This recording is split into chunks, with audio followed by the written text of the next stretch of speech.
భారతదేశంలోని అతి గొప్ప చక్రవర్తులలో అగ్రగణ్యుడు, భారతదేశాన్ని ఒక తాటిపైకి తెచ్చిన ఏలిన మహాచక్రవర్తి శ్రీకృష్ణదేవరాయలు వారు.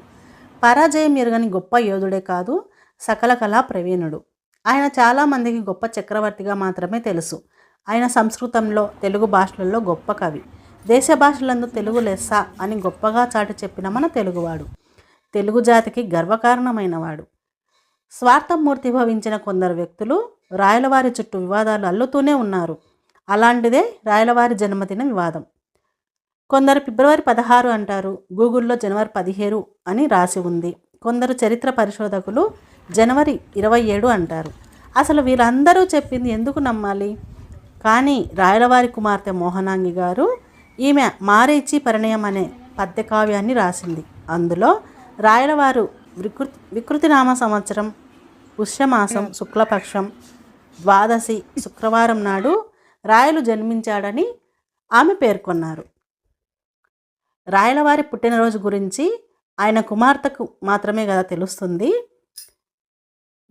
జ్యోతిష్యులు లెక్క కట్టి రాయలవారి కాలానికి సంబంధించిన వికృతినామ సంవత్సరం 1471లో వచ్చింది.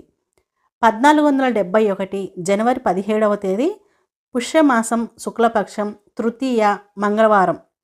1471 ఫిబ్రవరి 16 మాఘమాసం గురువారం.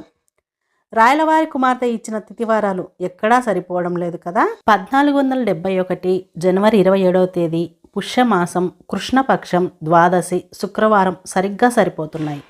అందుకే మేము ఈరోజు రాయలవారి జయంతిని జరుపుకున్నాము. తెలుగు తిథుల ప్రకారం కూడా జరుపుకోవచ్చు. ఈ విషయంలో ప్రభుత్వం జోక్యం చేసుకొని రాయలవారి జన్మదినాన్ని ఖచ్చితంగా ప్రకటించవచ్చు కదా. ఈ సందర్భంగా నేను కొంతమంది పిల్లలను సేకరించి రాయలవారి చరిత్ర గురించి వ్రాయమని ఎగ్జామ్ పెట్టాను. సరే, రేపటి వీడియోలో మరిన్ని వివరాలు. మీ అనసూయ. Thank you.